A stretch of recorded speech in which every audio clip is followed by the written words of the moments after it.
7:03, let's call the meeting to order. Michelle, will you read the section comments? Let the record show that adequate notice of this workshop meeting being held Tuesday, September 5th, 2023 has been provided by the meeting notice, which was sent to the Asbury Park Press and the Star Ledger, posted on the bulletin boards, and filed with the Borough Clerk as required by the Open Public Meetings Act. Thank you. Michelle, will you do the roll call, please? Councilmember Demarest. Here. Councilmember Riley. Here. Councilmember Vecchio. Here. Councilmember Pepperoni. Here. And Councilmember McNamara. Here. Council President Davidson. Here. And Mayor Aranio. Here. Thank you. Thank you. Will everybody join us in the pledge of allegiance? I pledge allegiance to the flag of the United States of America and to the republic for which it stands, one nation, under God, indivisible, with liberty and justice for all. Before everybody sits, will you do a moment of silence?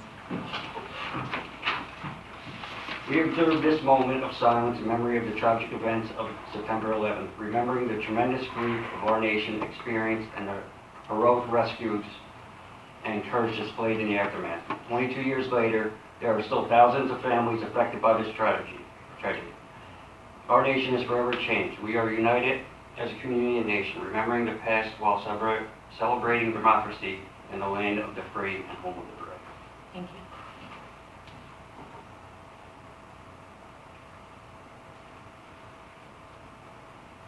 Thank you, everyone. We're going to start tonight with the proclamation of Prostate Cancer Awareness Month. Whereas among men, prostate cancer is the most commonly diagnosed form of cancer and the second leading cause of cancer-related death. Whereas this year, approximately 288,300 men will be diagnosed with prostate cancer in the United States alone, and roughly 34,700 will die this year from the disease. Whereas in New Jersey, an estimated 9,460 new cases of prostate cancer will be diagnosed and an estimated 730 deaths will occur in 2023. Whereas all men are at risk for prostate cancer, but this disease affects men unequally. Men over the age of 65, men who have had family history of prostate cancer, black men are most likely to be diagnosed and to die from this disease. Whereas 1 in 8 men will be diagnosed with prostate cancer in their lifetime, men with a family history of prostate cancer are twice as likely to develop the disease, and African American men are at the highest risk for the disease, with a diagnosis rate of 1 in 7 men. Whereas veterans who were exposed to herbicides like Agent Orange are at an increased risk for developing prostate cancer and are more likely to have an aggressive form of the disease. Whereas early detection of prostate cancer has a 5-year survival rate of nearly 100%. However, for late-stage prostate cancer, the 5-year survival rate is 31%. Whereas it's anticipated that many more men will be diagnosed in 2023 with a later state of prostate cancer due to delayed screenings and treatment as a result of COVID-19 pandemic. Whereas education regarding prostate cancer and early detection strategies is critical to saving lives, minimizing the economic and social burden of prostate cancer on communities, and preserving and protecting men and their families. Now therefore, I, Rose P. Aranio, Mayor of the Borough of Keyport, do hereby proclaim September 2023 as Prostate Cancer Awareness Month. As the Mayor of the Borough of Keyport, I also call upon the citizens, government agencies, public and private institutions, businesses, and schools in Keyport to raise awareness about prostate cancer and the importance of the screenings. Thank you. We have a couple announcements tonight before we actually go into our workshop. 9/9, we're going to have 3 ribbon cuttings. That's the I Love Keyport Day.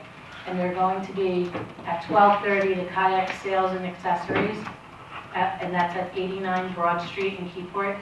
At 1 o'clock, it's going to be Cloudline Studios, 57 East Front Street. 1:30 is Fishing Flea Market, 8 Broad Street. Then on 9/10, which is Sunday at 11 a.m., there's going to be a children's business fair, and that's at the Keyport First Aid. It's going to be young entrepreneurs showcasing their business ventures. A reminder to everybody that 9/11, we're going to have services down at the waterfront, and I left flyers on the seats in the audience for everybody. If you'd like to attend, it will be at 7 p.m. at the Sculpture.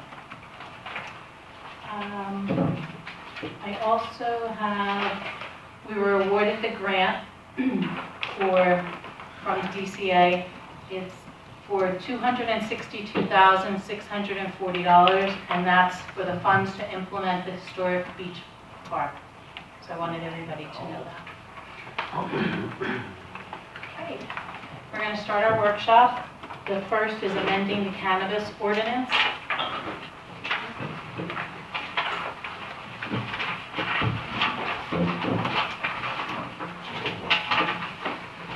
Does anybody want to start? Should we start it? There we go. I think we should go right down. This is starting this way? Yes. Sorry, echoing. So, a couple things. In number 7, paragraph number 7, under section 517, it says the borough shall refund 80% of the application fee or any applicant not granted a license. So, a couple concerns, because I thought that was removed at one point in time. And then if it is back in, the 20% that we are keeping, if there happens to be any litigation, is that enough money to cover it if we're keeping 20% and giving everything else back? That's one concern. Number 2 is the increase in the fee from $10,000 or $5,000, depending on the type of license, the class of license, up to $25,000. Does that grandfather in the businesses that have already been given the letter of support? Do you know? Because we do have the 2 that... It will not, I mean, unless you would want to, but I think the intent was going forward. It wasn't like you go back, but the next time you charge an annual fee, that would be it. But, so I think what Lori's saying is the 2 that are already granted, so when they do their renewal, They'll have to pay it. the 25,000. Right. They would have to pay the new fee. They don't get grandfathered in, we don't. No, and then one of the things when I was asked to look at this ordinance, and one of the reasons I put it, increase the rate, I did look around at different ordinances. They are starting to be amended, and some people have increased it this amount. So this is what, and especially since you're a town that's already in the throes of litigation, you can see the reason why people have started to increase it to a rate higher than we were initially charging. So I put it in there, and if you guys want to have a discussion as if a different rate, that's fine. I just wanted to I placed it in there, but I want you to understand, it's up to you all to decide as a policy determination. But please know that there are other towns that are charging that rate. Did they start as low as $5,000 or $10,000? I don't think they jumped to no, $25,000? I think they started at 20. They started at 25. Yeah, the one that I used, I don't think they had a lower one. I guess my concern is with the people that have already started to establish their businesses, assuming that they came into this at $5,000. I'm not disagreeing with raising it. Understand where we are at the moment, but you could have another rate. You could have a scaled rate up to those who've already received some type of endorsement. There's ways you could do pretty much anything you want.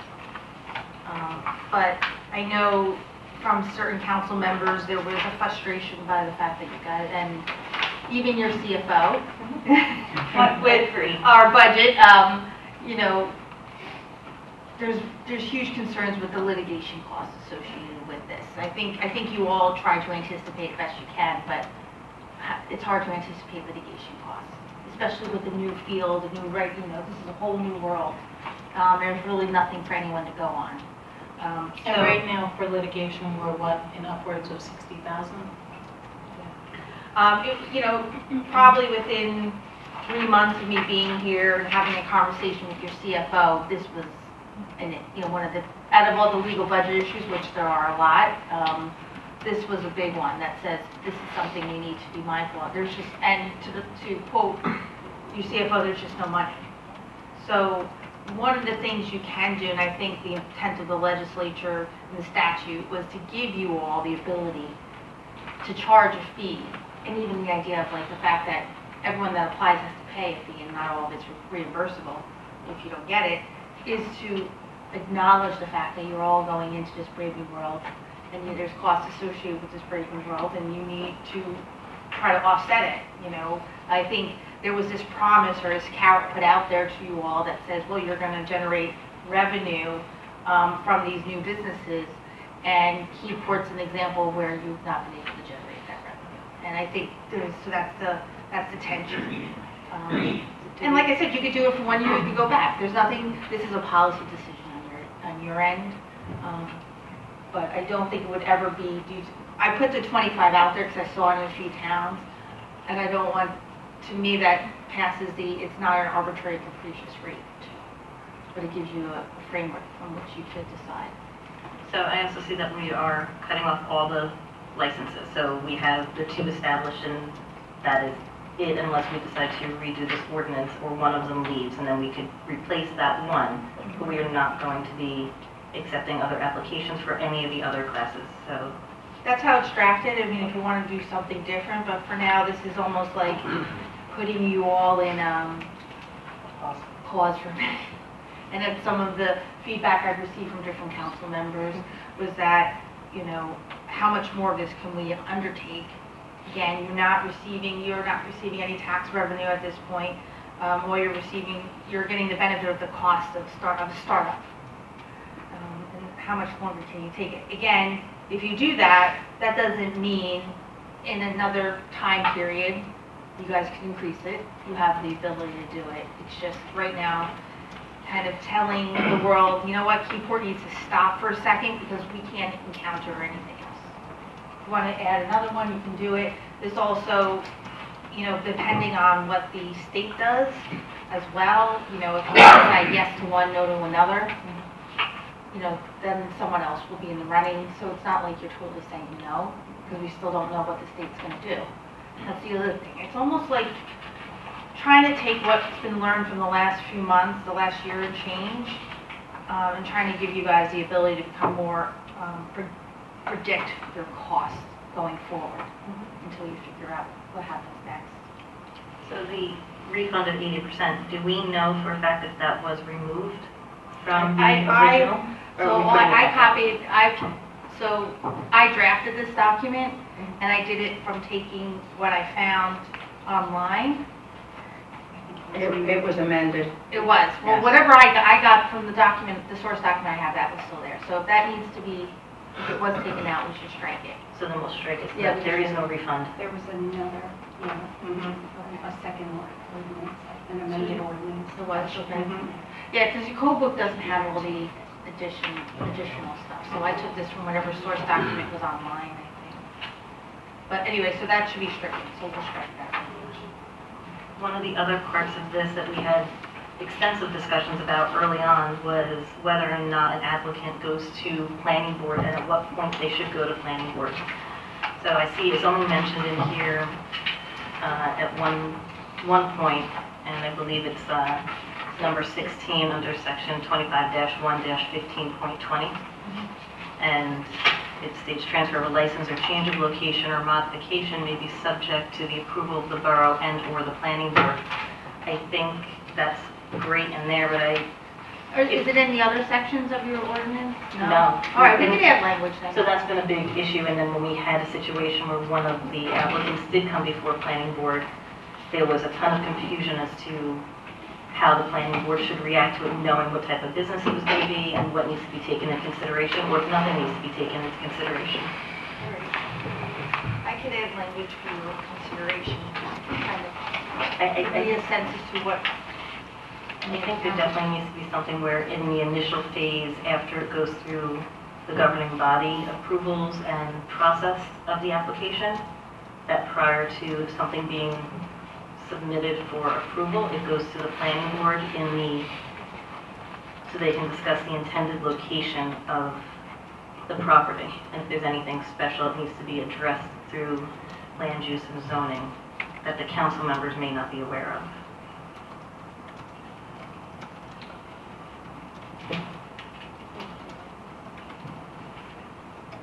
All right, does everyone want to Yeah, definitely. And then That was an issue at the planning board that we had. And then with that, would we have the planning board attorney submit a letter to the administration and the governing body stating that planning board agrees, or the engineers and so on and so forth, so completely, Well, you want it from the planning board, you want some type of action taken by the, okay. All right. Prior to it go. Think prior to any submissions to the state,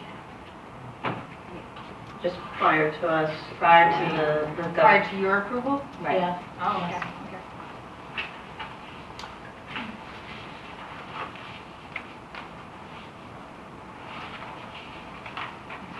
All right, I'll work some language in there. I'm sorry, I have one more. Oh, you're fine. I- was gonna look for the ordinance for those.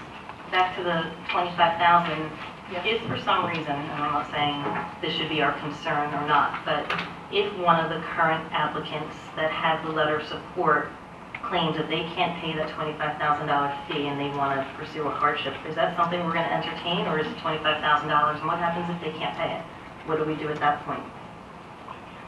Because if any of these, and I know they're not micro licenses, but if down the road we end up having that, is that going to be a significant financial strain on them? It's just the thought to kind of plan ahead. With your thoughts, I mean, it could be a payment plan. I just, that needs to be discussed and outlined, just in case it is an Well, option, or if it's, hey, if you can't pay it and your doors are closed. I don't know how that would work and how we're collecting.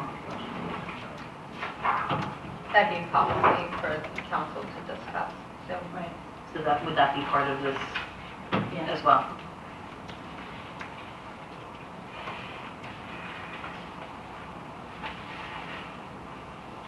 Do we want to discuss that before we go into each person? The $25,000 fee, how does everybody feel about that? And, I mean, it is a significant fee, but we have incurred significant, litigation fees that we didn't anticipate. I don't necessarily disagree with the fee at all. I Right, agree the that we renewal. need the fee. And I don't disagree with that. I just want to be a healthy conversation up here about the fact that we're going from 5 to 10,000 if we accept other licenses up to 25,000, which if there were applicants that were pending or considering it, which they're not now because we're not going to allow it, perhaps, that would maybe take them out of the market as well, so. I guess my concern with the 25,000 is the intent of the law was to really, have equity and allow small businesses, to allow people who had been disadvantaged by cannabis laws in the past to enter the marketplace. And I think that putting the number up that high, your average small business is not going to be able to pay those fees, and that means we're going to see more of the multi-level businesses come in, and so that's something we have to think about too. Do we want the Burger King and McDonald's of cannabis versus, the Mike Subs? I don't know how else to kind of equate it. So I think if we put the number too high, we do prohibit, people who are supposed to be benefiting by this law from even entering the marketplace. I do have an issue with the two that we gave out, all of a sudden saying to them, your annual fee is now not $5,000, it's $25,000. They're not even open for business. Like, what does that look like? We will be getting 2% tax on what they do, so I think that was the original intent of how we were supposed to get that money. I mean, once they're up and running, I don't, to charge the $25,000 for litigation, I'm assuming the litigation on those cases is over, and now they're a business who's just paying their annual fee and we're getting tax off it, so. And the planning board, I agree, I mean, that was, I think, I was the only person on council at the time when the original ordinance was adopted. I was the only one who voted against it, and I've been the champion for cannabis in our community. But I felt that the original ordinance was not done to the extent that it should have. It did not include anything about the planning board, and that was one of my biggest strong points. So if we're going to amend the ordinance, that definitely needs to be something that gets revisited. I don't have a problem shutting things down right now, but yeah, I'm not a real fan with, if you go to the,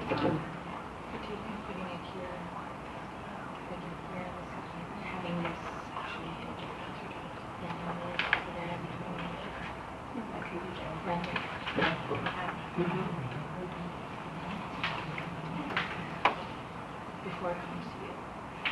Right, that's what you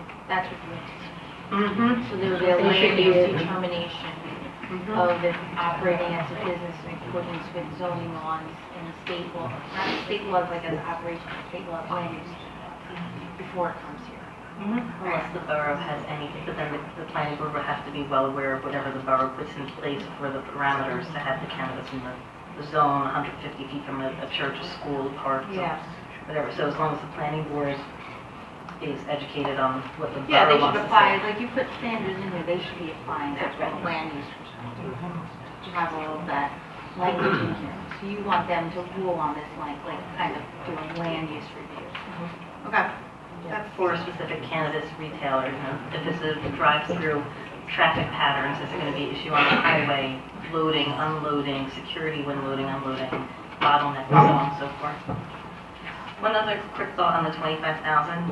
Again, I'm not completely opposed to it because I think down the road as the industry grows and the retailers do get established, I don't know what kind of tax that's going to put on our police and everybody else, so that money that's going into there, if it's going to be filtered back throughout those services, if the police need something special to help, whatever may be particular to cannabis at the time, so.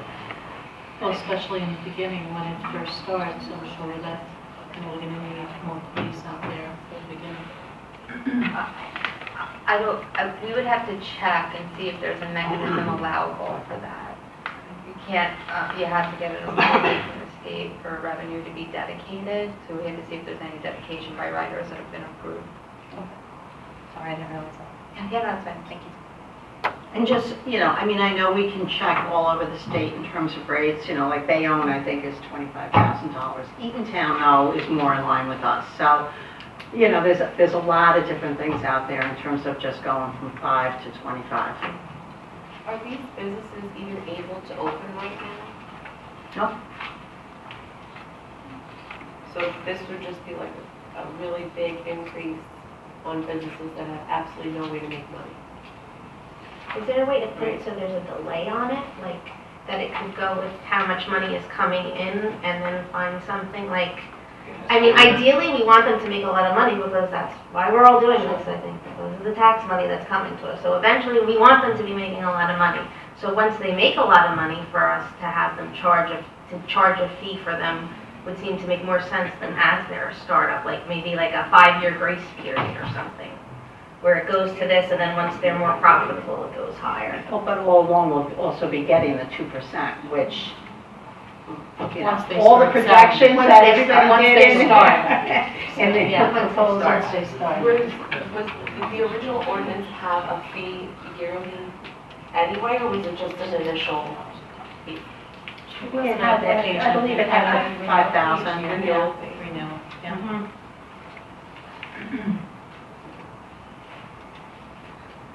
Yeah, there's two fees, there's a license fee and then an application.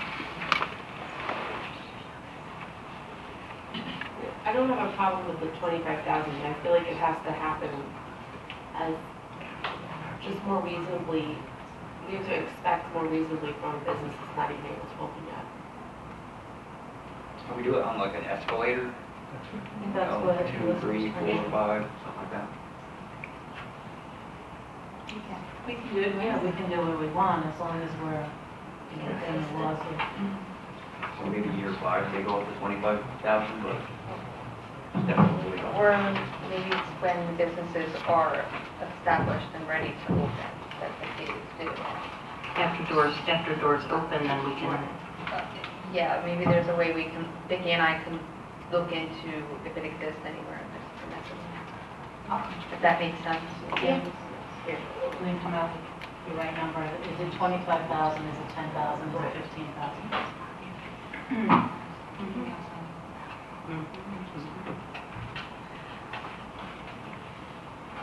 I might just tighten up the language, anyway, do this is like,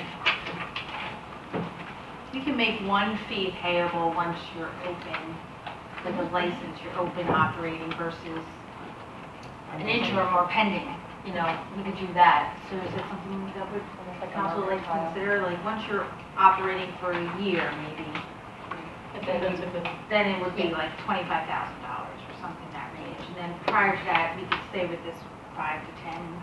I think we could still consider an increase from Yeah. the 5,000 upwards Yeah. to perhaps 10,000. 10,000, that's what I was thinking. So would you be okay if I did that, if I put language in there for 10,000 for a pending license? And I'll define For an pending license application, that's not you mean? open, yeah, application. And then once you're approved for a year until you're up and running, it's still 10,000.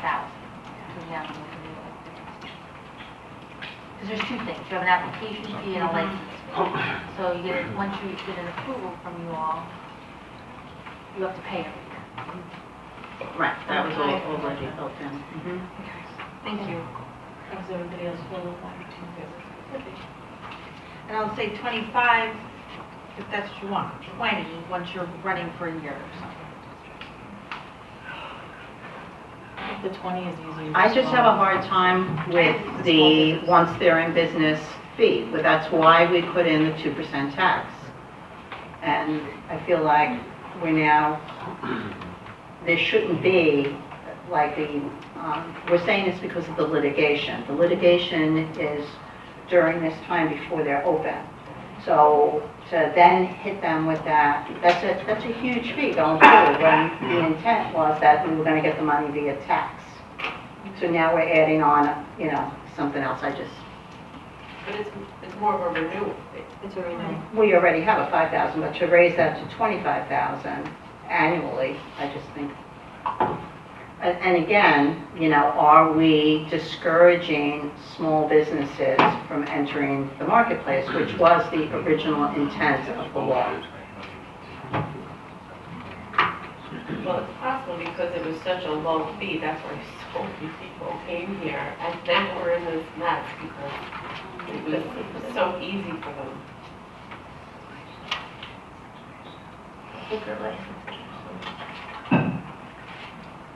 Right.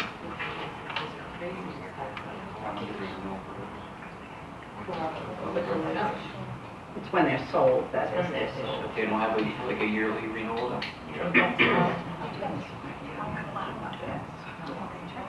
Charlotte, do you know what the renewal is for?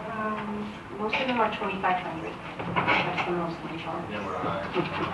For a renewal, yearly renewal? Yes. Right, but to buy one to start is But then you have crazy to, that's the expensive. open market, I mean, that's, Right. yeah. So they're getting hit on the front end. This We way get they it don't on have we to- get it, yeah. It's different though, that's not the state charging that money, or the municipality, that's a sale between. What is your suggestion, Councilwoman? Like, what would you want to do? Leave it as it is, or with a slight increase? To me, if we're gonna shut it all down right now, I think then we just shut it down and we kind of see where this lands. But I think to start saying we're gonna charge 25,000 before we even see what these businesses are doing or making, I do have a problem not grandfathering them. I think, and I do think personally that 25 is high. But Anybody else, Ron? I think it should be on an escalator anyway. Meaning? Keep it at least 10 and then work it up. As they make money, the application grows with it, instead of just slamming it. So you're saying year one, Keep it 10. Keep it at what it normally Yeah, is. say a year or two, maybe 15, year, or 12, 15, 18, 20, something like that. So it kind of grows as they grow. We don't know if they're growing, because we're not gonna have access to their books and records. So it's not like we can. Well, they have to be able to Other than provide like, something okay, so to we want us. to see that, because of the tax, Yeah, the 2% wouldn't show it. If this jump it to 25, it's almost like a punishment.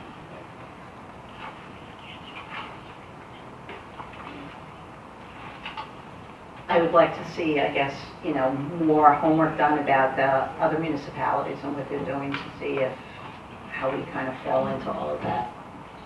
Just, looking at, as I said, Eatontown is 1005, Matawan is a non-refundable application fee of $2,000, a $10,000 registration fee, and a $2,500 renewal.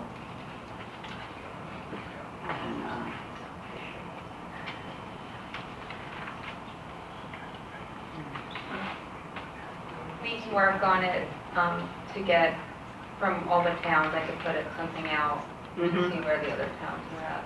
And see who gets back to me and respond. If that's what you want. Yeah, and also see how many they've granted in each of the towns. Well, I guess, can I ask a question of council?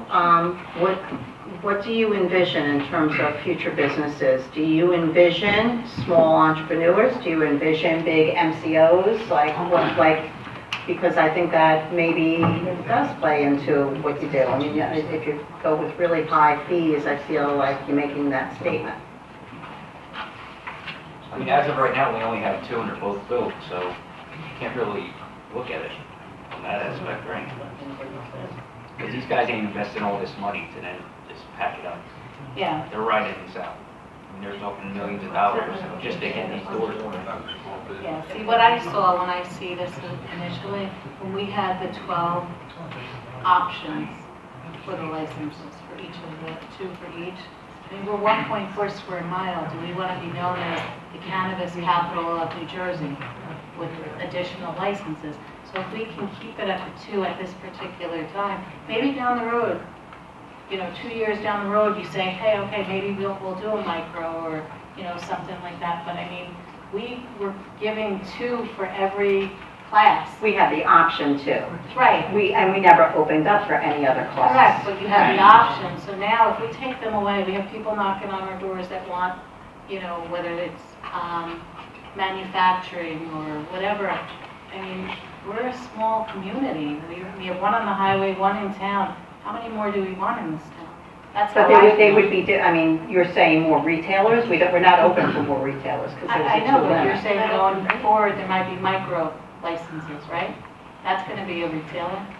Right. Right, so I mean, we're 1.4 square miles. Right, but that's not an option now. I'm just saying that only options now, and we're not even advertising that we're taking applications, are for the other classes, So we can not put a retail. pause and a stop on it with taking them out, and if 2 years down the road, we decide, hey, this is something we want to do, I mean, who knows, there may be other areas. And as I said, I don't have a problem with that. I do have a problem, though, with all of a sudden telling 2 businesses that we just gave support to, that their annual fee is going from $5,000 to $25,000. I think that, Yeah. I mean, one of the things you can do is you can grandfather them in. That, If that's what we would want to do. right. but that's your policy determination. Okay. And you could grandfather them in, and then once afterwards, in all transparency, later on, they're owner operating, you can put back $25,000, they have to pay. The concern with the 2 that were just granted, you can address that by grandfathering them in. I just have to write language to say that. So is that what, Like, no, for everything going forward, this is the rate for everything prior. That's reasonable. This way they're not slammed. They're not slammed, but we still get to make it change that's good. down the line It doesn't help on litigation now, but that really shouldn't be the And by problem then, anyway. it'll be established by then. Yes. You would hope. If not, it won't be a problem. It won't be. That's it. How does everybody else feel about that? Did she say that at 5 years we would hit the max of 25? Is that what, I didn't hear what? No, she said grandfather them in. and For then- 5 years. For 5 years. And then 5 decide years. whatever that number is that we want.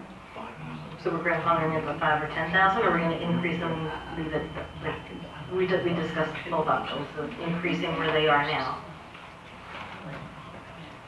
Or are we grandfathering in at, if they're at 5,000, we're grandfathering in at 5,000? Yeah, because if they understood their contract, or whatever you want to call it, to be 5,000.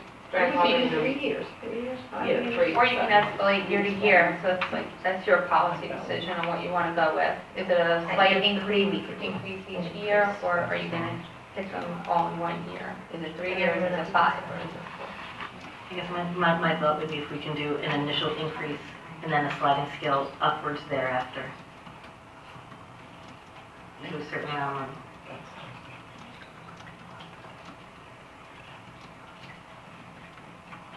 Mayor, if I may, this is unknown. Nobody has any clue what they're talking about, because this is completely unknown. This is unknown, you can't compare it to liquor, you can't, this is a whole new deal. Nobody even knows if it's gonna take off, not take off, make money, don't make money, nobody knows. And don't think for 1 minute these other towns, Aberdeen, Tin Falls, they ain't sitting there trying to redo their numbers too. So you can sit there and pull these numbers up and say, well, this is what Tin Falls is, that's what they're doing today. They might not do it that way tomorrow. So what you have to understand, I think the mayor has the best bet. Just put a halt to this whole thing. Just put a halt, let's see. And then we can make rational decisions after that. That's my opinion. What is it worth?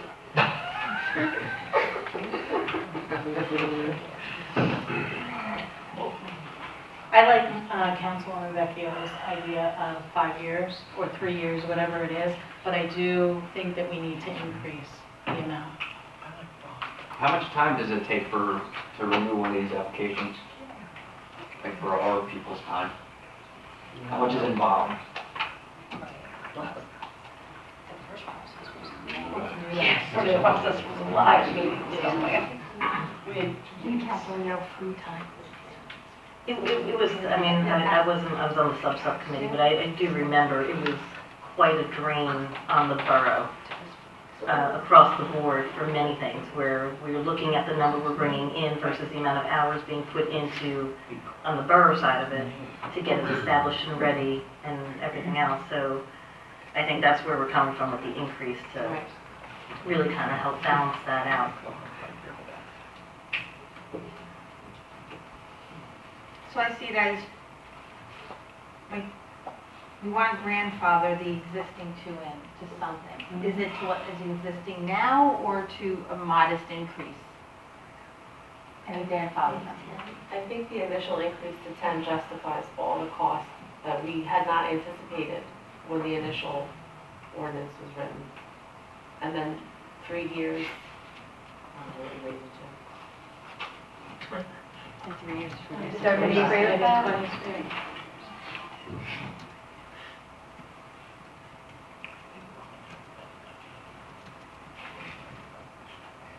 And is that information they can get now, like, you'll be paying 10 now, just so you know, in 3 years, you're paying this, and we're grandfathering you into this? I'm sure we could say that. Right, the ordinance after it was adopted, After it was adopted. we could inform the business. And now, when does that 10 kick in? Is it at the end of their year, or at the end of the year of our ordinance? As It when- would be the renewal year, I would imagine. You would write that into the ordinance as well. So just a question, since we gave letters of support, but their businesses are not open, when would it actually start? I mean, they have no cash right now, right? So, Well, when would their renewal? When is their renewal? When they have a license. So if they've already got the license and their renewal is 1 year from now, what is their renewal, yearly? they've got the standard, but there's no building.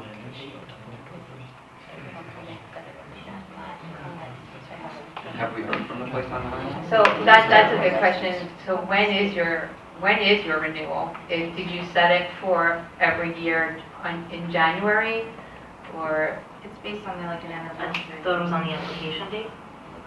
How do we do it for the liquor license? Does that go January to January? Yeah, but if you think about June. this, we have one building on the highway that's not even built yet. So if they got the support from us and their renewal is, I don't know, 6 months from now, their building might not even be Is it once they open for But they're, business? they're also not, yeah, but they're also tying up a license. Right. So you have to, they have We're to. not tying up, they just got approval from the Yeah, just CRC. got it this week, Yeah, but- well, last week, right? I understand that part, but you're still tying up one of our licenses.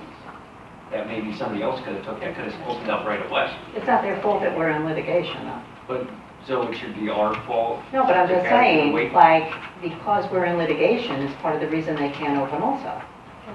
Yeah, but they It's can not still open? get the building, the facility going. I mean, they're doing it right here. Well, Well, it came up with. what if they don't know how the litigation's gonna turn out? So they're gonna lock up one of our licenses until then? But what else would, I don't understand what else would happen. I mean, are they gonna say, we're not gonna do it and we award it to somebody else? We still have the litigation. The one on the highway is moving ahead. They've been before planning board. Right. Right. They They got their are, standard. I mean, it's part of carrying costs. When you're starting up a business, you have costs, and you're gonna add that into the cost. It's not like, so when you buy a house and you renovate it, they don't say, hey, hold the taxes till you're done. No, you pay taxes the whole time. Same thing with an application fee. You signed up for something, you knew what it was gonna be, you're gonna pay it. It's just life, that's business. If not, we have people doing all this dirty work, praying that they don't just walk away. And now we're stuck with another. Well, until they had approval from the state, I don't think you can start any clock anyway. I mean, Right. I so we just disagree. have to say, is that the start date or the day they actually open the I building? think we I have don't to know. check and. So how about when I find out from other towns what the cost is, I also find out the renewal process Mhm. of the And see date. what ours was also. Right, so like maybe it's the application and then the following year in January it's renewable. Yeah, we- Or so- June, or whatever, whatever it might be. Yeah, we didn't, we I just don't said think an they did. annual license fee. We didn't do it. And so the proposal is to put in, which shall be payable on the anniversary of the date that the license was issued. So that wasn't in there initially? No. No, everything I Just underlined, that I there's added. a fee, yeah. So, oh, yeah. The license from the state you're talking. The license to operate. So, The annual license. and what I'm gonna do too, I'm gonna add language to define that for everyone, because licenses, Anniversary. the license as I'm interpreting it, but it's not clear, but the license as I'm interpreting is a license under the statute, which assumes that they got approval from the state. Otherwise, the statute talks about conditional licenses. So I'm gonna distinguish those. I'm gonna add some language to make that distinguishable here too. Yeah, because the other place still hasn't gone from Right. conditional to annual. Right. So I'll do that as well. But here, one of the proposed changes I do have is to make clear that a license fee is payable on, and we'll do it on the anniversary date. It can't be, so I don't think you want to say like March 15th. Right, No, like every year on March 15th, you want to right. tie it to On the some sort of anniversary date. anniversary. Because it is a significant fee. It isn't $1,000 annual fee. It's a significant. You go with that? So that will help, but, yeah, does that make sense? So, all right, but now I need to know, the annual license fee is going to be what? Because I also took out, you know, you guys define them differently based on type. We're getting rid of that, we're just saying everyone who's operating here is gonna be charged a fee. Are you gonna keep it at, I mean, you were charging a cultivator manufacturer 10,000 initially, so do you wanna put it at 10,000? And leave it there for a few years? You don't have to put anything about 25,000. I think we should put a minimum of 10,000. I would agree. I'm gonna change that. And we don't have to worry about the other licenses because we're not opening, we're not opening So up make to it them. 10,000 for everything, and then you guys change it later on, you could change it later on. So is that the application fee as well as the annual fee, all changing? That's up to you. Do you want the application fee too to be changed from, I think the application fee is the one that got us in the pickle, right? that's why you need to kind of like increase it a Was little. even cheaper than that. Should be like 15. One like that. 12. I like that. I'm a 10. I'm a 10. I'm a 10. I think 10 is I fair. think 10's the fair number. What do you think? I'll take that. I'll vote it. I'm a Right, 10, I'm a 10 for what was 5 and a 20 for what was 10. Exactly. I agree. And everybody's okay with putting a halt on all the licenses? Yes. Okay. Thank you for that feedback. And No, the feedback, I know what I have to ask language to get to send this over to planning first.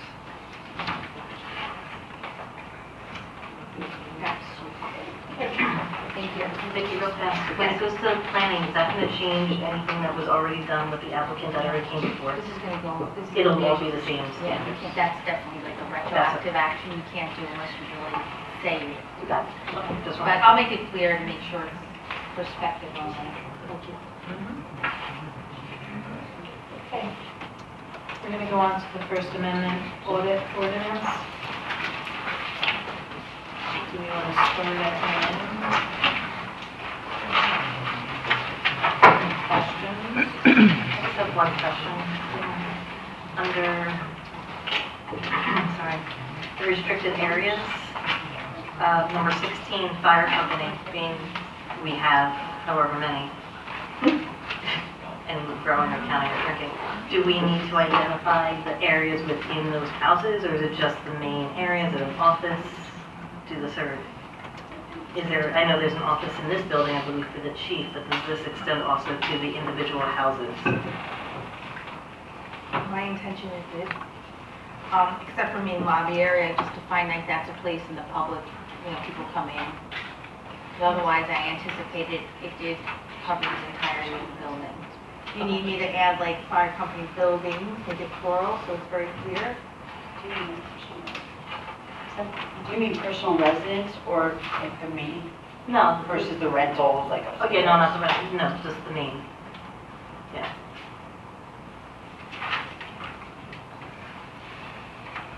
And so, Fire company buildings. Yeah, I know. I anticipate. Company. Car companies? I'm just not. Because whatever spaces they have in this building would be covered. So the conference room covers, this room covers chambers, we don't have to identify council chambers. Well, it says court Court room. office, like court. Court offices, judge chambers, courtroom, multi-purpose rooms. You want me to make that Council Council chambers, chambers. might as well add that in there. council?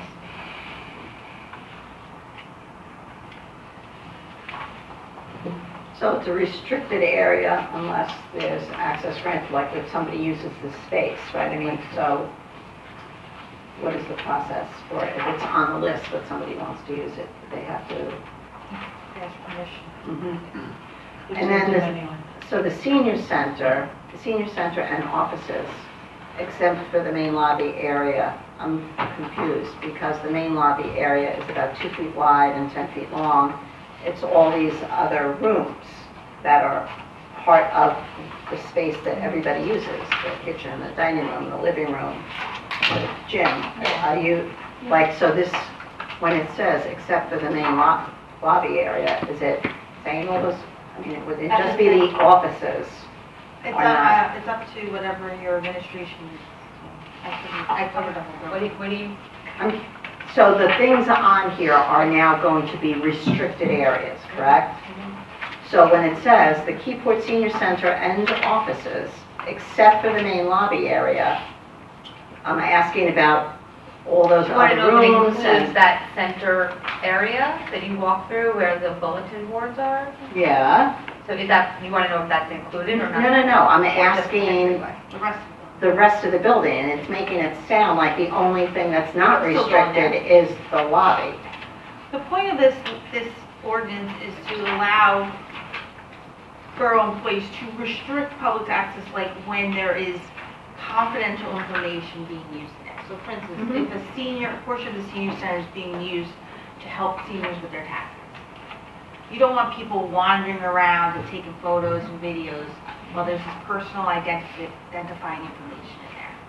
If people are doing Zumba, that's not applying. Right. This only applies in situations, that it means, this doesn't mean the buildings are now restricted entirely to the public. This just means areas in which, I could see the two offices, but I just didn't know what the depth was from there, it's because just it to just. cover it when areas like this are being used for sensitive, confidential purposes, that it gives the borough employees coverage and the ability to say, excuse me, you can't go in this area right now because it's being used for this confidential, sensitive reason. Yeah, And it's social covering work, them like to be able to do that without someone coming back and saying, this is a public place, I own this place, I can do everything here, I'm a taxpayer. And there being like a backlash. This gives basically them cover. This is what the insurance companies would like us to do to cover employees that might be faced with that type of situation. Which And also gives I'm us sure support every to protect. public employee here has faced. So it's gonna have signage also. Yes. So it's gonna say stop restricted area, authorized personnel only, And with reference to. wherever those. It gives us the support we need to help protect, should there be a persistent offender or violence that's really aggressive and violent. It gives us that support, that there's signage, there's like levels of warnings before that it got to that point. So how does it that helps. happen when we have a council meeting and we have a sign that says stop restricted area, authorized personnel only, they still can come in? Yeah. It's only, It's open. It's only whenever you're having to to. And then when we go into executive session, it's not open. Right. but like, And So it's that's an no. example. Okay. so even like That's what I needed to, yeah. Right. Like Yeah, today, practical let's say common today sense. you were adopting an ordinance that was in effect, it will not change anything at a council meeting, one bit. It really won't. So, because it's, we're not here, looking at information that's of a confidential, personal nature. But there's situations where public employees are doing that, and people kind of come into their areas and their space, and they say, I can't have you, and then there's confrontation. So this is really what our GIFs recommend towns to adopt, to kind of give them that coverage, that gives them notice to the public that they have this ability to do it. But everyone, it's not restricted, it's still covered. Any other questions? Okay. Are we okay with that?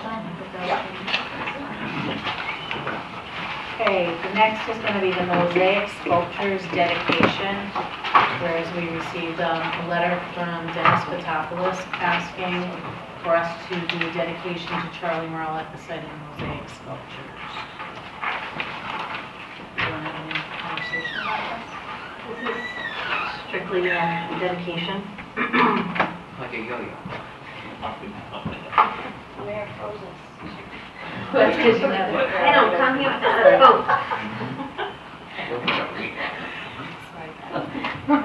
So this is just for the dedication. This has nothing to do with possibly the borough taking in No. the sculptures or No. benches as a donation. No, he would just like to have a dedication that honors the Art Society of Keyport and Charlie Merle for contributions to the community.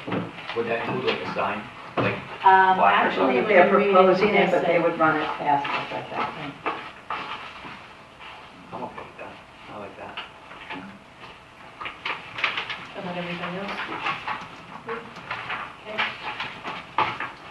Everyone good with we're that? good with that? Okay. Thank you. It brings up a point though, just to, if we could backtrack a little ways. I know this has come up a few times in the past, and there's been a list of people that have wanted memorial benches and so on and so forth in the borough. Do we know if those have been, if it's not something we can discuss, we should discuss now, but it's just a thought to see if those things have been addressed in the past. Like, did you Like buy a the memorial bench program bench? that we have? Yeah, we have. Because we have that ongoing. So it's moving along. Okay. I think we just did a couple more. Yeah, I think there's, Okay. I think we changed the pricing so that it's more in line of what we're paying for it. Great. Okay, that's right.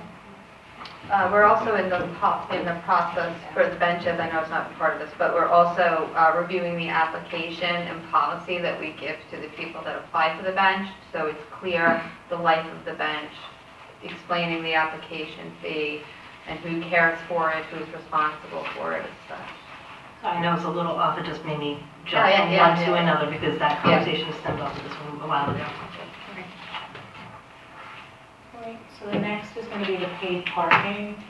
I think that one of the main reasons, myself and I think Councilwoman Davidson also, is because we've had this parking committee created, and did a great job, with the committee. Kathleen, I think it was time that now we have to start moving forward on something. So whether we take a piece of it to move forward and discuss it, or everybody review what Andrew had provided to us. I think at the beginning of the year, we had given a copy to every council member just for everybody to review where we want to see paid parking. I'm getting a lot of complaints from businesses because of the fact that above the stores, there's residents that are living there, and most people have two cars. They park one in the front and they park one in the back lot, and that's two spots that are taken up on a full day basis. So I'm starting to get complaints constantly as I walk through the businesses, or we have business owners that have their employees park on the front. And, you know, I think it's time that we decide what way we're gonna go, maybe review it a little bit more, maybe even have the parking committee take the report that we worked with Andrew, maybe take a piece at a time, because even though it's a great report, it's so overwhelming for anyone to read that much at one time. So maybe we decide, are we gonna start another parking committee, have a few people on it with Andrew Kelsey, because he was part of it, and then take it piece by piece and decide, are we gonna do paid parking downtown? Is it going to be in the parking lot behind McDonough's? Is it gonna be the street, yeah, down at the waterfront? So I think it's time. How do you guys feel? I agree. I think it's time we actually start taking pieces of that and maybe have the governing body review it. And if we're gonna focus on paid parking, we take that component of it, and then the committee has a focus Okay. to work on that along with whatever we get from the So- administration. Right, so I was given the parking report. I think you might have sent me that report, Lori. Yeah, a few things, yeah. Yeah. So, I actually, it is a great report, a lot of information. I set up, I'm in the process of setting up a meeting, to bullet point certain things for everyone to review. Not only that, the chief and I sat and we decided to review all the parking lots and parking areas and designated parking. And there's a draft report that the police department prepared that I'm in the process of reviewing as well. So we'll have more information at a later date, but you do have to come up with, do you want to have paid parking? And if you do, there's certain items that you're going to have to decide upon what you want as your policy for those areas when you get the areas of review that were done by the police department.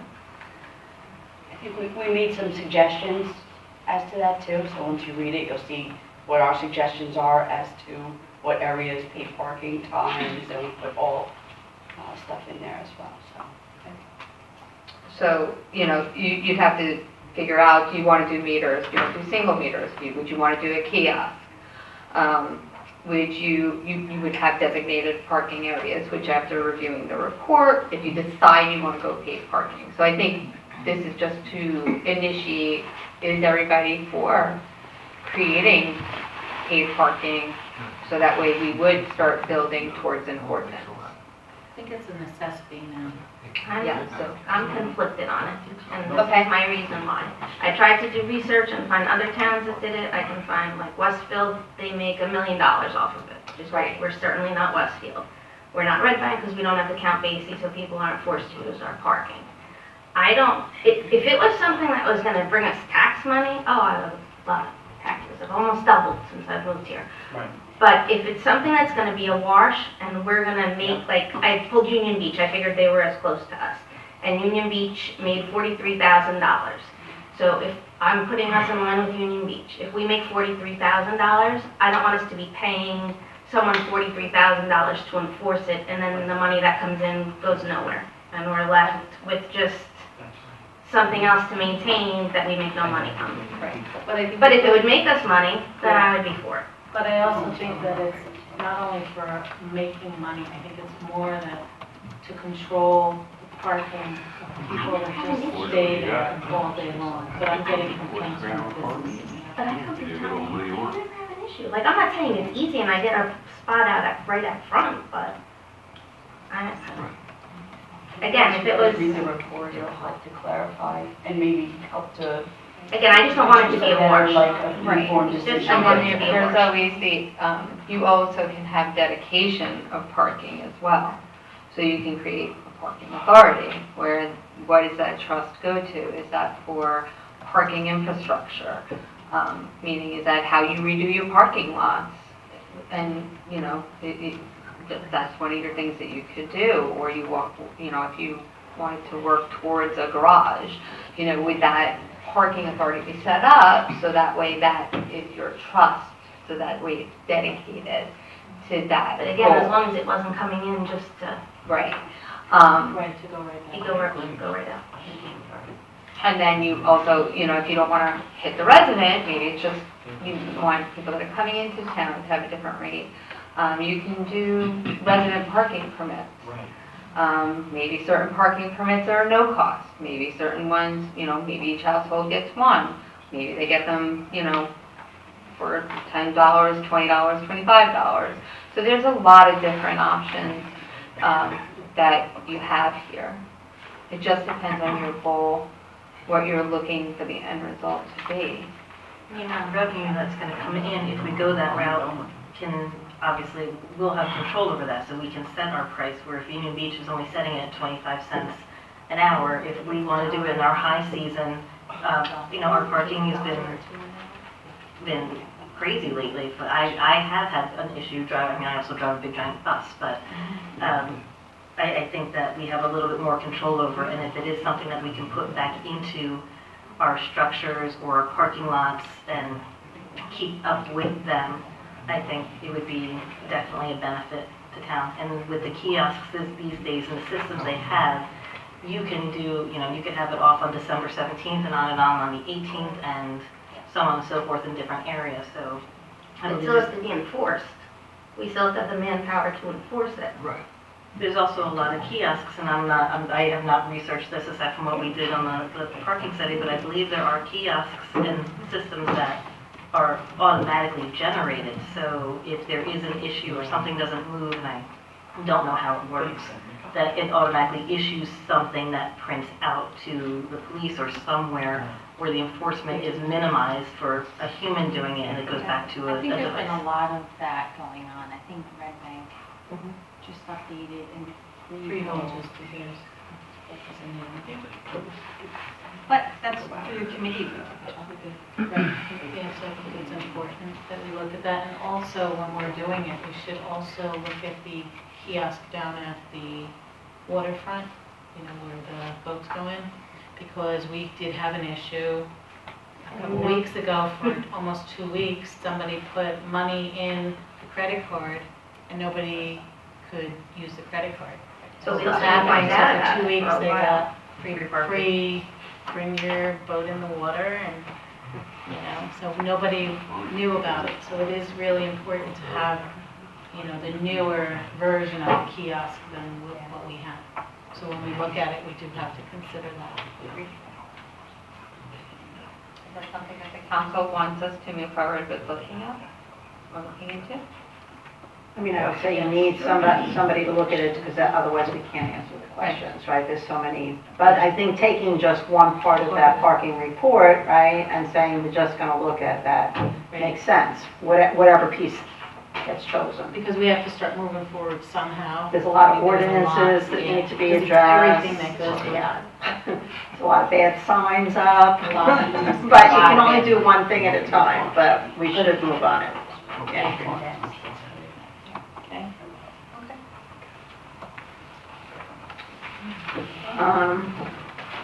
I know it's not on the items for discussion, but if I can just ask for clarification, because I know with the workshop meetings, we only have the public comment at the end, but if we have a night like tonight where we have 4 ordinances being introduced, I kind of feel like there should be a public comment section before.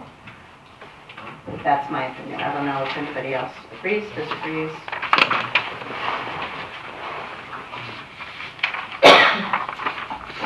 Do we open up to the public prior to the introductions of each of the ordinances? No. No, right? Along those lines, I'm not opposed to opening briefly if we have to. But in regards to ordinance number 3, regarding the garden club. I did receive a letter from the chairman of the garden club, and I saw the ordinance on today, and I was wondering, considering they have some ideas for their ordinance, a draft ordinance as well. Is it possible that we can table this and have a meeting with the borough and the garden club to come together with their draft and the borough's draft to kind of have one introduction after everybody's had an opportunity to discuss it at one table? Unless there's an immediate need for this, but I'm not aware of any immediate need for this to be on tonight for an introduction. Is the garden club a government entity that they would input an ordinance? I mean, if it was maybe sent to me, I could forward, and then I'll forward the letter. it's something that we would take into consideration while reviewing the ordinance, that would be probably the proper way to do it. Then we would table it. So if we would still table, I'll forward the letter to you and for that direction.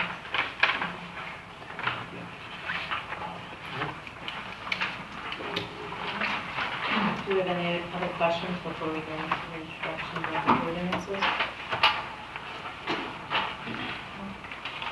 Okay, so we're going to go to resolution R 2023-274, requesting the approval of revenue and appropriation.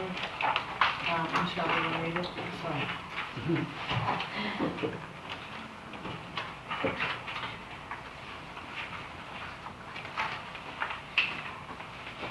This is a resolution requesting approval items of revenue and appropriation, NJSA 48:4-87, accepting a donation from the KVPC for the Keyport Mini Park improvements.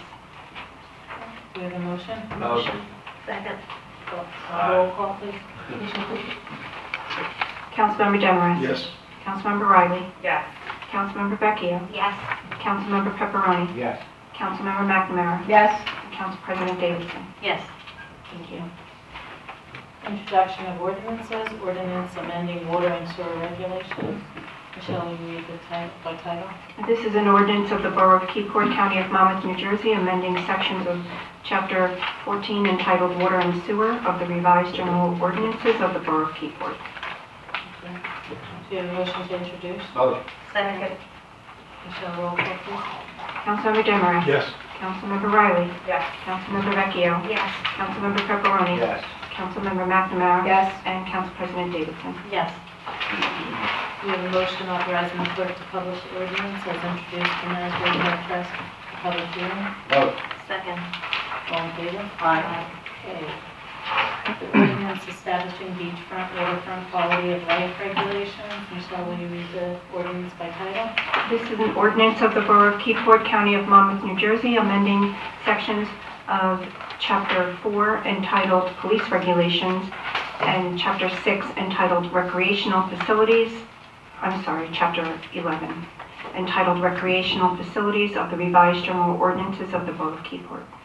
Thank you. Do we have a motion to introduce? Motion. Second. Michelle, roll call, please. Councilmember Demarest. Yes. Councilmember Riley. Yes. Councilmember Vecchio. Yes. Councilmember Pepperoni. Yes. Councilmember McNamara. Yes. Council President Davidson. Yes, thank you. Do we have a motion authorizing the clerk to publish the ordinance as introduced in the Asbury Park Press for public hearing? Motion. Second. All in favor? Aye. Okay. We're going to table the ordinance establishing the Keyport Borough Community Garden regulations. Okay.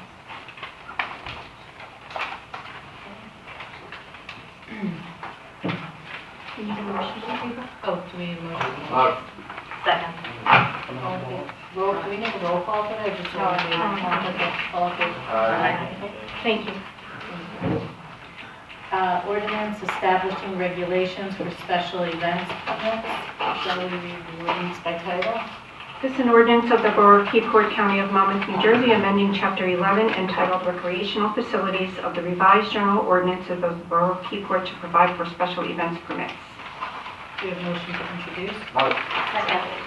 Michelle, roll call, please.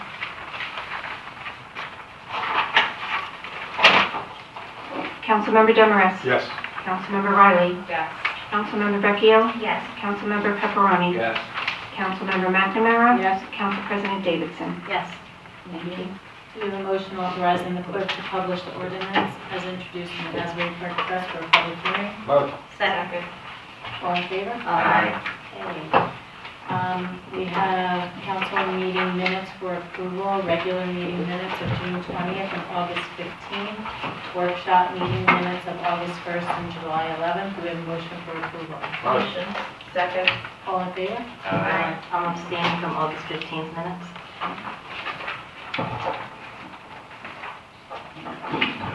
Okay,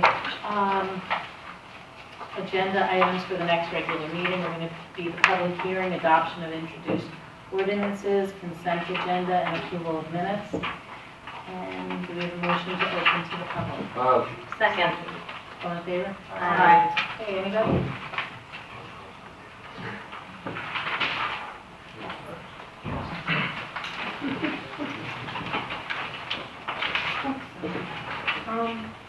Please state your name and address. Jennifer Henning, 102 Main Street. I have a comment on the cannabis ordinance. Not really sure how I feel about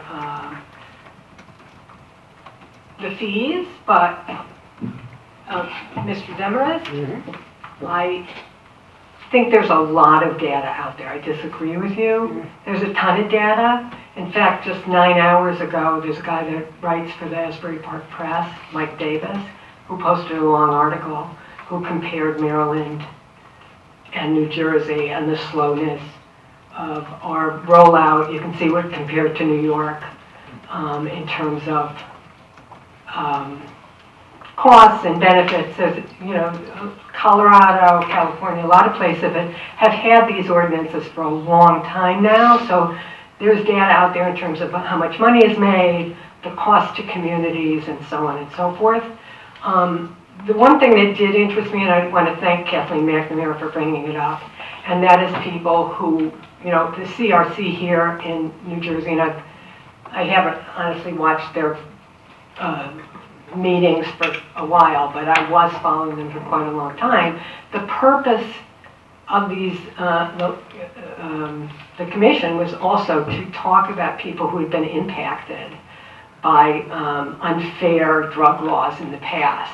So I don't know if there's a mechanism. I don't know, you know, you certainly can compare other New Jersey ordinances and other ordinances, but there should be a mechanism that maybe you can have a two-tiered system, so people, small business people, and particularly people, and that was the whole purpose when they came into New Jersey. Murphy and Jeff Brown, who runs the commission, made a big deal about we really need to let people who were harmed by previous laws get a leg up on these businesses. So maybe you can find a mechanism where some people, these corporate people that really have taken over cannabis, pay a different cost than people, small businesses. That's my only comment on that. I think it was a good point that Kathleen brought up. The second thing I would like to ask is I've seen a lot of construction around town without visible permits. Can someone explain to me what the like demolitions, like full-out demolitions.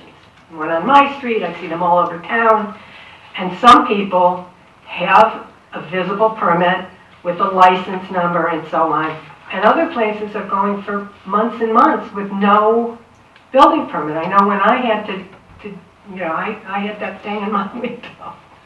So can someone explain to me what are the regs and what is the enforcement mechanism? Kim is gonna So if you do know, if you or have any questions about permits, you can contact me or contact the construction office.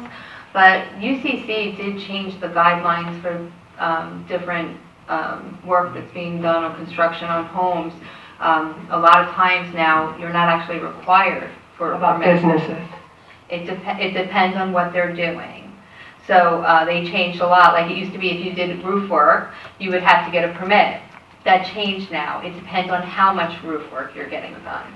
So there are differences. Removing sheetrock, you used to have to get a permit. You don't have to do that anymore. So certain demolitions, you're not required, so it's better if you see something that's getting done, let us know, because then we'll just check on the address, we'll knock on the door, we'll take a look. And we have zoning that actually, you know. I'm gonna say, come on, Yeah. guys, you have to be aware of this. Yeah. There's a lot of, Well, and there's also, we don't announce when we give violations, but we do give violations and follow up with it. so in general, you don't need to put a building permit. It depends on what you're having done, what you're doing. But please But if contact you see me. something, report it to Kim. I'm gonna be honest with you, I really think you need to have an enforcement officer driving around town, because it's pretty obvious that most of them are on the 2 blocks.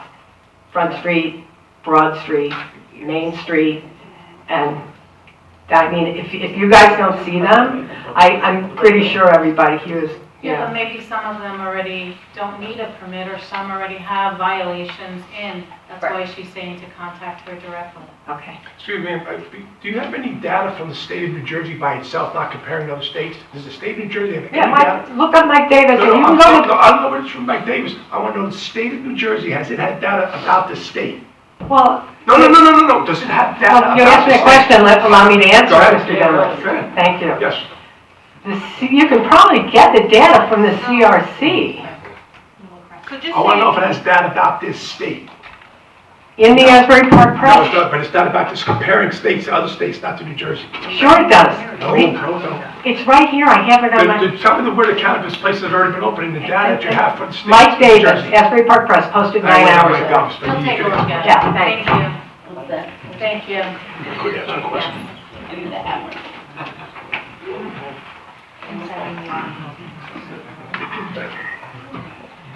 Dennis McNamara, 162 Broadway.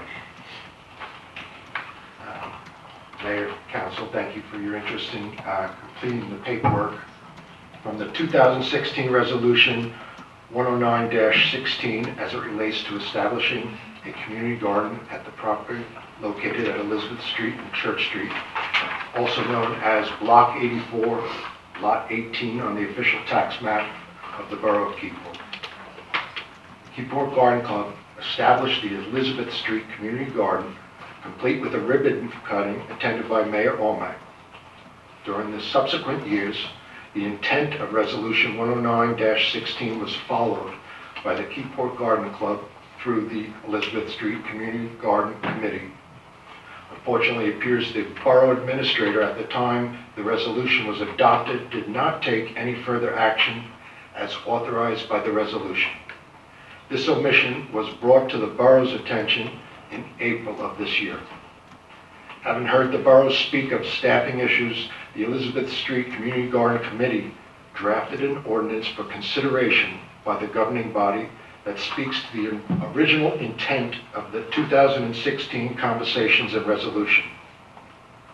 The borough website listed an introduction of an ordinance related to the community garden on the agenda tonight, but not the proposed ordinance.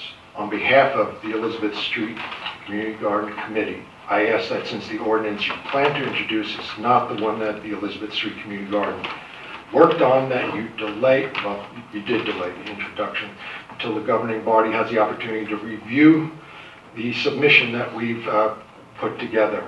We would welcome a meeting with the appropriate group for a thorough conversation. And thank you for your time and consideration, and I could be reached. I'd like to. You can give it to Anytime. I'll answer any questions. That's it. Thank you.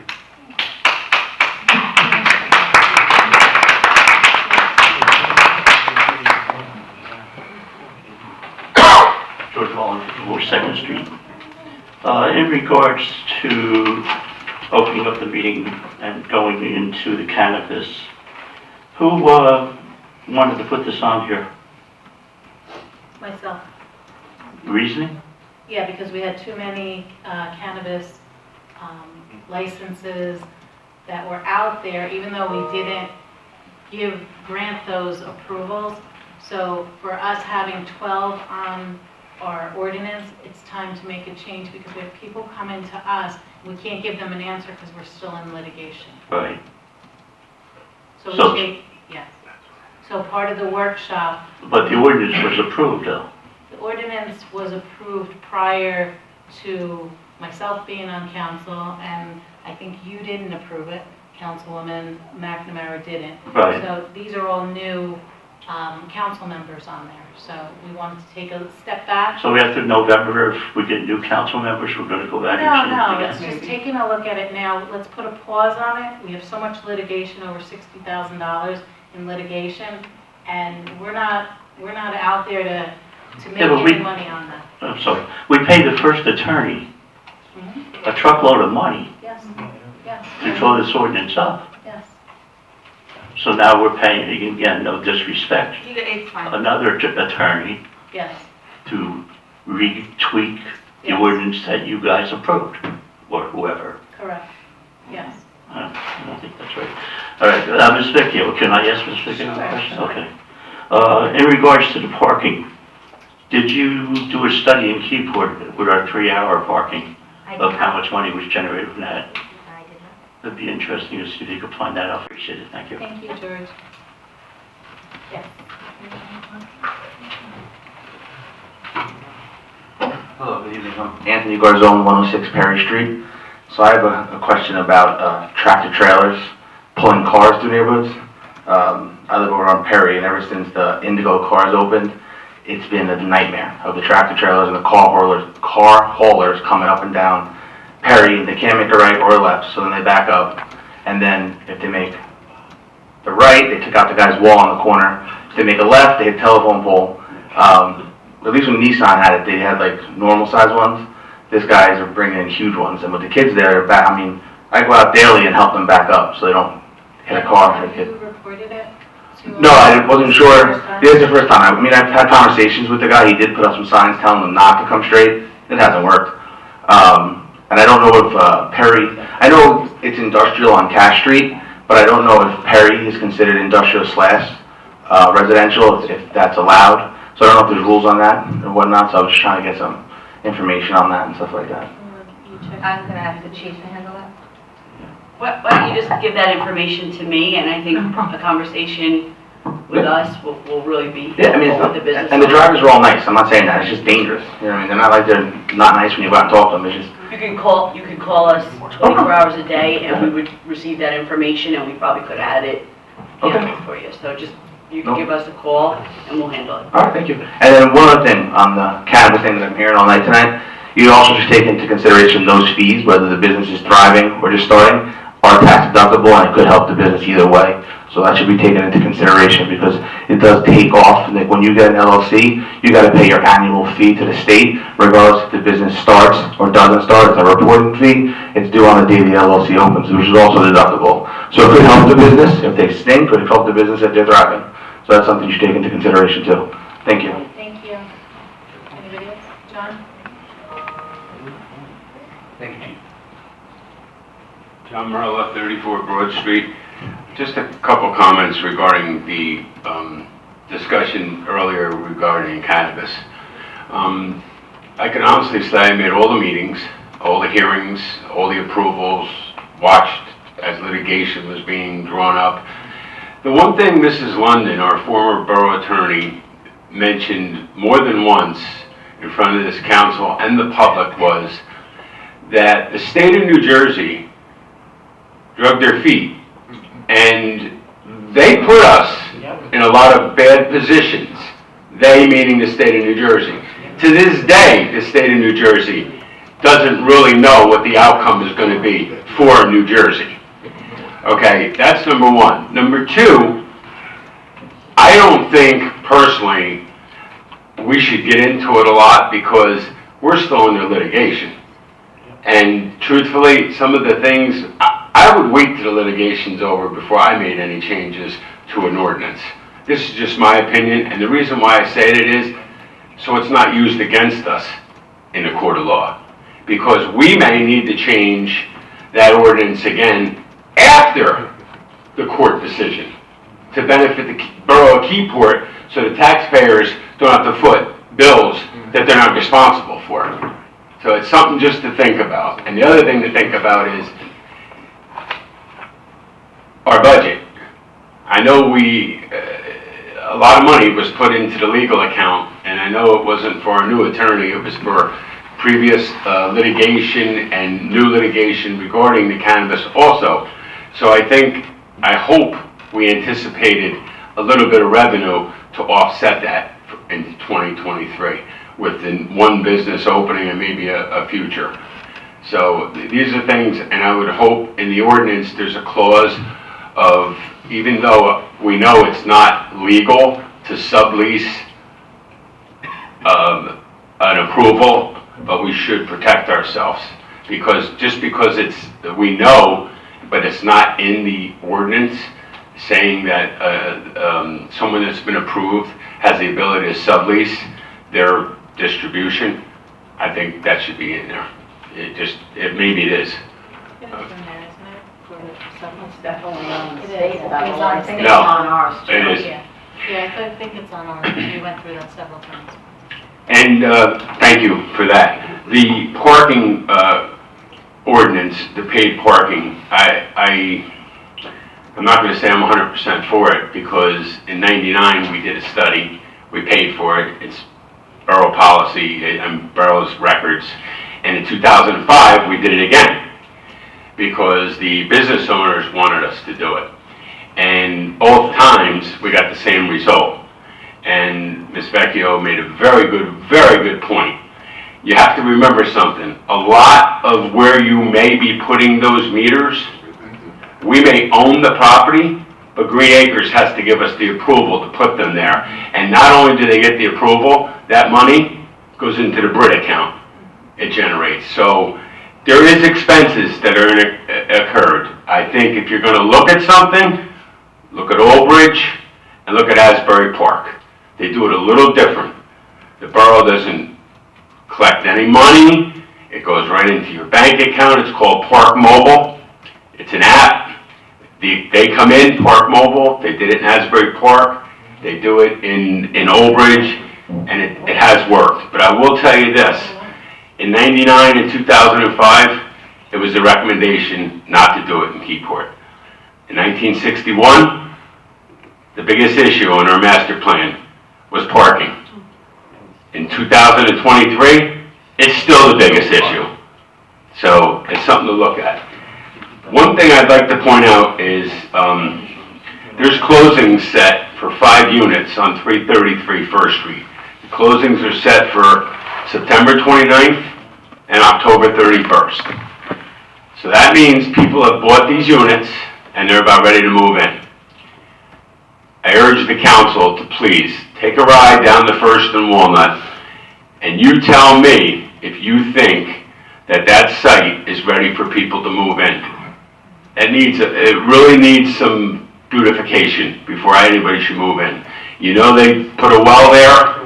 You know they made a major mistake. It wasn't deep enough. The water's made terrible marks all over. So I would think real hard and long before I issue the CO. The other thing I'd like to bring up, is there any feedback from the street sign replacement program with the county? Have we heard anything from the county? I know I brought it up a couple times. The street signs, we were going to look into the county doing the shared service.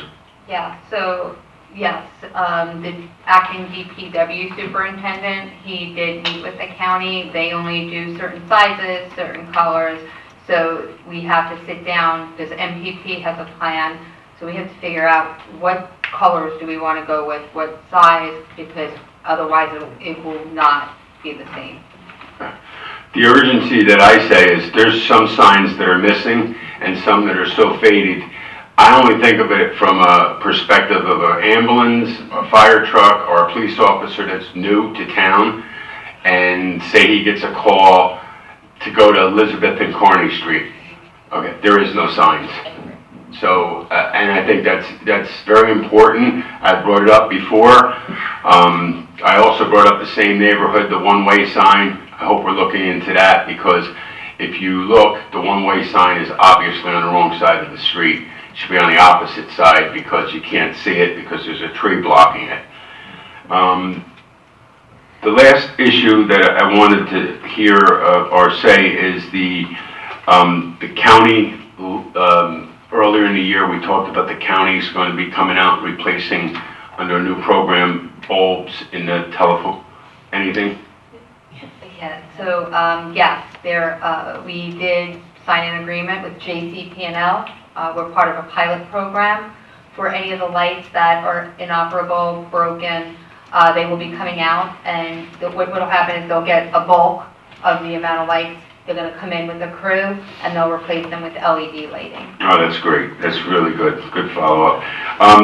Mayor, just the last thing is the Lower Broad Street between the old antique store and the bait and tackle. As it currently stands, the alleyway has two-way. You can come in off of Broad, and you can come out from behind the American Legion Drive coming through. I urge, we really need to do a study on that alley. Somebody's going to get hurt. Where is this alley? Right between, like, the laundromat and the new, Is that a road? Our road? yeah, that is. Wait, no, the borough has an easement, an emergency easement for emergency vehicles. It was supposed to be for emergency vehicles only. Oh, so it was never meant to be like we use it now? No. It's not, honestly, 8 foot of the 16 isn't even the borough's. It's the adjacent property owners. Well, Can you take, yeah. Okay, thank you. John? Anybody else? Mike?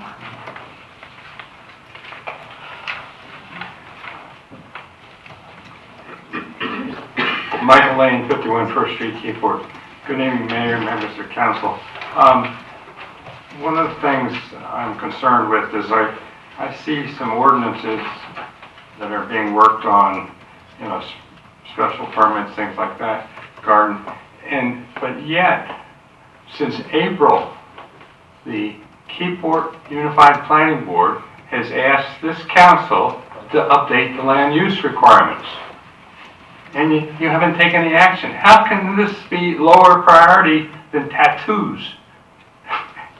Special event permits. I don't understand. In addition, the second item you might want to add to updating the land use requirements you talked about cannabis. If you look at your cannabis regulations, there's a whole set of criteria that the site where the cannabis operation is going to be allowed has to meet. There's requirements with lighting, cameras, security, booths, etc. None of that's in the land use requirements.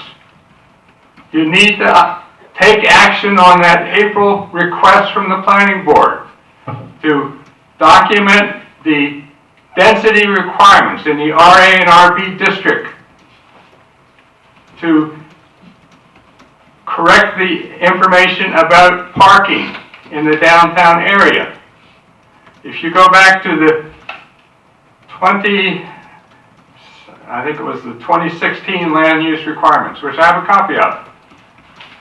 It's spelled out very clearly. No, not 2016.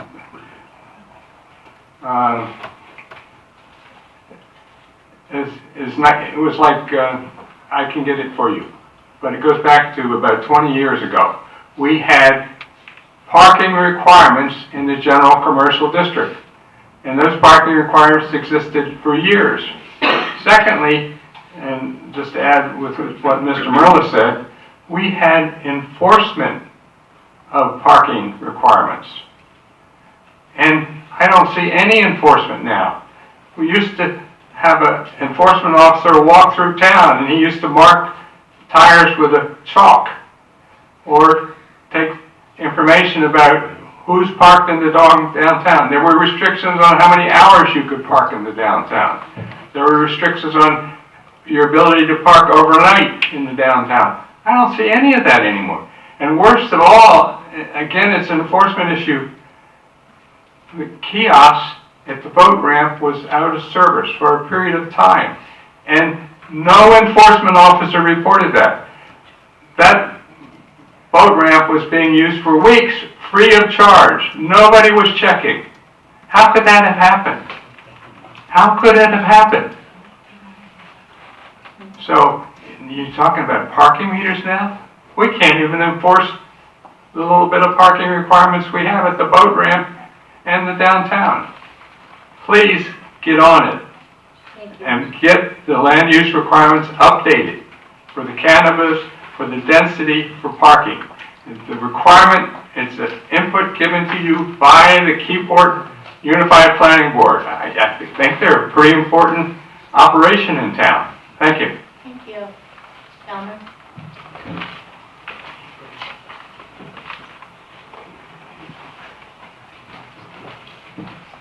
Elmer J. Graham Jr., 22 St. Peter's Place. Good evening, Madam Mayor, Madam Council. A couple of things. Madam Mayor, on the celebrations for Keyport Day on Saturday, I love Keyport Day. yeah, you gave me a call the other day and asking about whether the American Legion will have a table set up there and stuff. Were you able to speak to them No, about? I will speak to them, but you also said on Thursday of a meeting. Yeah, I'll speak to them about that too. Okay, next thing on the paid parking issue in Keyport. I understand Keyport has a parking problem and our beautiful borough's tight and we've had it for many years and stuff like that, but I personally don't think paid parking's the answer. You take, my simple thing is you take the existing laws that are in the, as far as parking goes, and enforce them and everything like that, and just try to, you know, or try to look at what Asbury Park is doing and stuff like that, but the paid parking meters and stuff, that's, I don't think that's the answer. Thank you. Thank you. Anybody else? Do we have a motion to close to the public? Second. All in favor? Aye. Okay, we're gonna go into executive session. Vicki? Yeah. Whereas the Borough of Keyport is subject to certain requirements of the Open Public Meetings Act, whereas NJSA 10.4-12 that executive session will be public meeting for certain purposes and information, whereas it's necessary for the Borough to discuss and discuss not open to the public communications related to borough policy, legislative process and contracts between the NJSA 10.4-12 and 7. Now therefore, be it resolved by the Mayor Council Borough of Keyport, Mayor Council, something about session, executive session shall be held at the meeting, discussion matters related to specific items that are above. This resolution will be effective immediately. And may I have a motion? Second. All in favor? Aye. We're now in executive session.